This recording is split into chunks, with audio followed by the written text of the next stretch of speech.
Hey, I'm JR, training manager here at Crutchfield, and in this video we're going to show you how to set up a home theater. Everything from your TV to your source components to your AV receiver, your subwoofers, and all the speakers you'll have surrounding you, creating that movie theater-like experience right there in your living room. But we're not in your living room, we are in our home listening room in the Crutchfield labs. And we have a complete home theater system set up by a recent sales advisor training class here at Crutchfield. And we're gonna use that to illustrate all the hookups and speaker positioning and all of that stuff for you.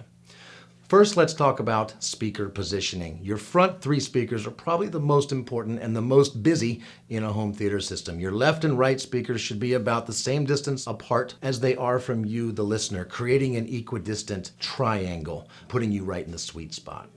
Your center channel speakers should be as close to the screen as possible, either right below it or right above it, because you want dialogue and most of the action happening on screen to sound like it's coming from the screen. In a 5.1 system, you'll have at least two speakers on the sides or maybe a little bit behind you in your listening position.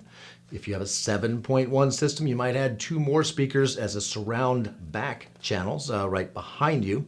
And if you're going to go to an object-based surround format like in Dolby Atmos or DTSX, you're either going to have a couple speakers in your ceiling, maybe 2 or 4, or a couple speakers firing up at your ceiling and back down at your listening position, putting you again right in the sweet spot of being enveloped by the audio in your movie.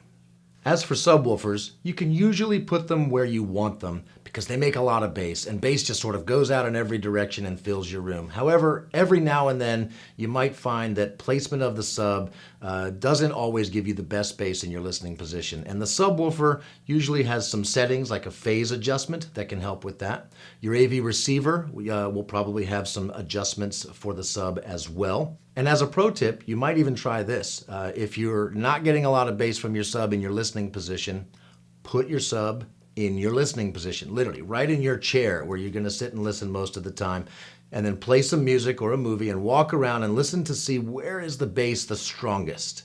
That's where you should put your sub. That's a little pro tip for you. You don't normally need to do that because, again, most of the time you can just put your sub where you want it. It makes bass and it sounds awesome. All right, let's talk about TV placement. Proper height for your TV is so that about the center of the TV is right there even with your eye line as you're seated in your favorite movie watching chair. You might think that you want it up higher. It's really better when it's right there at eye line because you don't want to really crane your neck looking at the TV. And as far as size of TV goes, bigger is better. The largest TV you can fit in your room. As for components, you're going to want to put them where they both look good in your room and are accessible both by your remote and by air. You want them nice and ventilated so that your electronics can breathe, and you want them fairly close to your TV so it's not super hard to get them connected. All right, let's talk about getting your speakers connected. You're going to need speaker wire to go from each speaker back to your AV receiver, which means you're going to want to label all those wires, which will make it much clearer which speaker goes to which connector on the back of your receiver. So label everything. That's the first and foremost thing you need to know. Now, how long should your speaker wire be? You're going to want to measure to get a rough idea of how far it is your front three speakers are from your receiver, and of course how far your back speakers are. And as you measure, you want to take into account things like, do you have to run the wire around a door? Do you have to run around furniture? And you might be surprised at just how long your speaker wire needs to be. And even when you figure it out, let's say you come up with a measurement of around 40 feet for your back speaker. Add 10 to 15% to that because you can't stretch speaker wire. So having a few feet left over is a good thing. Let's talk about the thickness of your wire, the gauge, and for most average home theater systems, 16 gauge speaker wire will be just fine. However, if you have significantly more power, or if you're going to be running speaker wire a lot longer, say 75 to 100 feet, you should get thicker wire. Probably 14 gauge will be adequate most cases.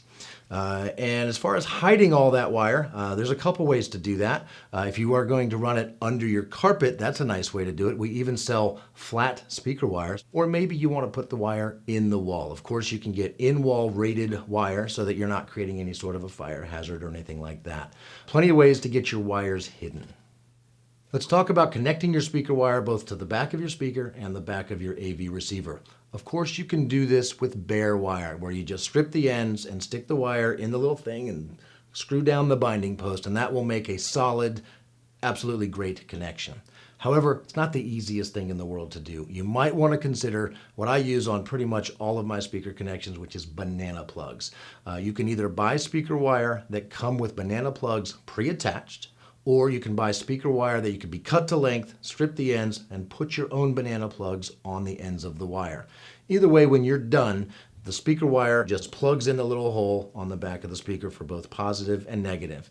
And you're going to want to do that on both ends of the speaker wire. So you have two banana plugs, positive and negative, at the speaker end and two at the receiver end. And this will make your life easier if you ever have to move your speakers. You will be glad there's banana plugs on them.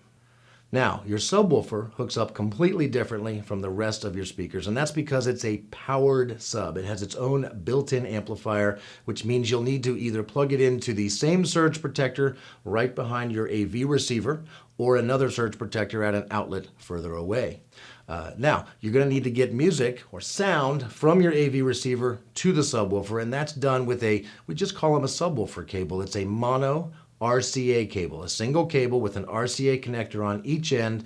One goes to the subwoofer output on your AV receiver. The other one connects to the LFE, or just your subwoofer input on the back of the subwoofer. Another thing that might help placement is to get a wireless subwoofer. Some subs come with the wireless transmitter and receiver included. Sometimes it's optional, but going wireless gives you a lot more placement options with where you can put your sub. All right, so you've got your speakers and your subwoofers hooked up. Now let's talk about connecting your audio-video gear, both to your AV receiver and to your TV. Most gear these days connects with an HDMI cable. It's one big thick cable that carries all the audio and all the video from your source components, such as your Blu-ray player, your Apple TV, or your set-top box from your cable company or satellite TV provider.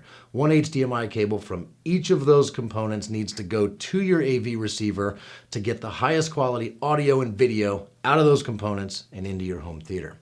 Before you hook any of those up, though, you should hook up an HDMI cable from your receiver up to your TV.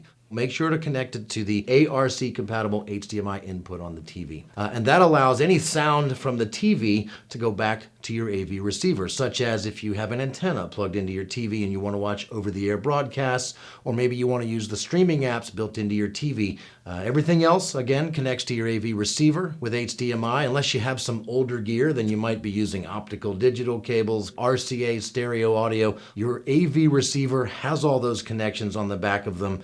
Make sure you get one that does have all the connections you'll need for any of your older gear. Last but not least, you want to make sure everything is plugged into good power protection. None of this stuff should be plugged directly into your wall outlet. You need to get something that provides a nice buffer between the power coming out of your wall and the power needed for all of your gear. Make sure you have enough outlets for each piece of gear you need to plug in. If you have a cable or satellite wire coming in, make sure it has a coaxial connection to protect from that.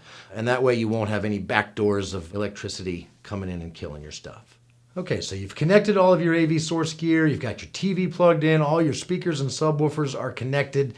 It's time to get this home theater system calibrated. And all of the receivers that we sell will come with some sort of built-in auto room calibration software and includes a microphone. What happens is you plug your microphone into the front of your receiver and you place that microphone in your seating position, right there, right about a head height in your favorite chair. With some receivers, you can even, during the process, move the mic around to different seating positions so you can create a nice big sweet spot of sound. But regardless, you're going to put that mic about where your ears would be in your chair and click a couple buttons. It'll be pretty obvious on screen what to do to go through the process. And what will happen is it'll start playing weird noises out of all of your speakers. It'll go around and play these noises from each speaker one at a time. And what it's doing is it's measuring the distance of each speaker from your listening position, the level of each speaker, and it's taking note of all of those things and how the sound is bouncing around your room so that it can calibrate it and make it sound just right. So that when surround sound is happening in your movie, sounds that are supposed to sound like they're coming from behind you and to the right actually do. And so that not one speaker is way louder than all your other speakers. This used to be something you had to do manually every time. It's now done kind of automatically with these auto calibration systems. So that's kind of your last step. Once you're done with that, pop a Blu-ray in and watch a movie. That's why you did all this work. If you have any questions about setting up your home theater, what gear is right for you in your room, any and all of it, please give us a call, chat with us online, send us an email. Our advisors are here and ready to help you get the right home theater system.